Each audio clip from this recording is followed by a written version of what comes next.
here in the US, and have you guys seen Wayne's World 2? Yeah. So then they're doing the interview and the guy's like, and they're like, you're not listening to anything they're saying, are you?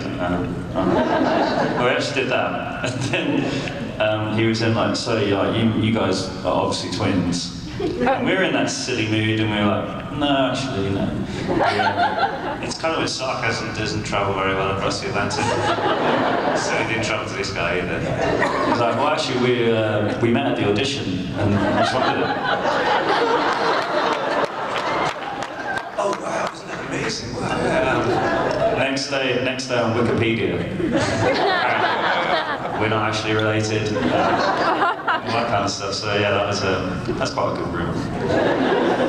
I think the other rumour is that we were that emotional by the film. We were hugging, crying into my pint in the pub, you know. As opposed to what really happened was we were all like, wow, this is an amazing journey. Let's enjoy it. You know. That was kind of, I suppose that people kind of try and make it a bit more romantic than it actually was.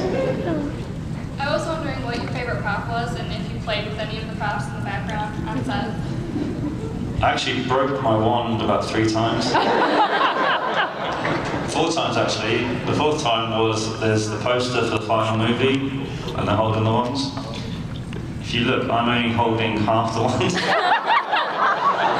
So I keep trying to, you know, like drummers do, and they can flick it around and all that kind of stuff. I can't do that. But I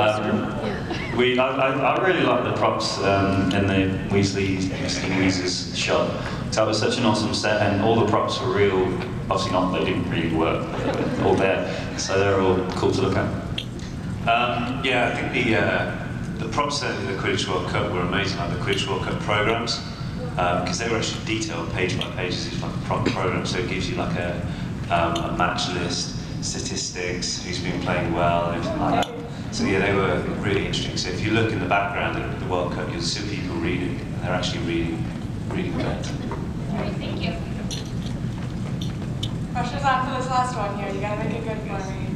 So one of you mentioned that your favorite is the 4th one. I want to hear you guys sing the Victor song, please.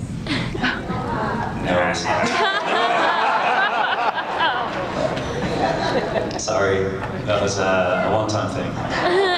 That was actually added in on the day from Mike, the director. Like a lot of stuff on that film. Like the scene when James and I are having a bit of a fight. That was all added in. A story about that fight actually. We were kind of just like pushing each other, and Mike, the director, who was in his 60s when he's like, no, proper fight.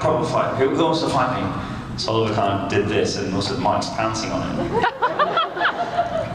And yeah, Oliver kind of broke Mike's rib. And we didn't know about this until I literally just like tossed him around, and there was a guy who, well, one of them sort of left a tool or something on the floor. Yeah. But the photographer got actually a still of it. This guy like wincing, I've got this beard on,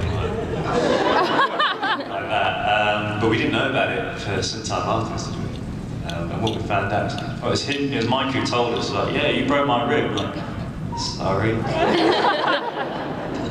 but yeah, that was an interesting time. You sure we can't hear it? I'm very sure. Nice try. Ladies and gentlemen.